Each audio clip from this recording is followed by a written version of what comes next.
Now we already know that our static pressure is insane on this furnace because the undersized ducts and the undersized filter.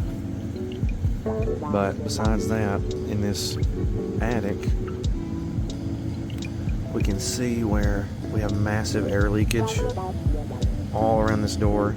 Super typical of these builders, just to do the cheapest and quickest thing possible. Look, even up in here. When it's 135 up in this attic, this pressurized system is pulling in that air, and you're having to recool that, so you're cooling the attic along with your house.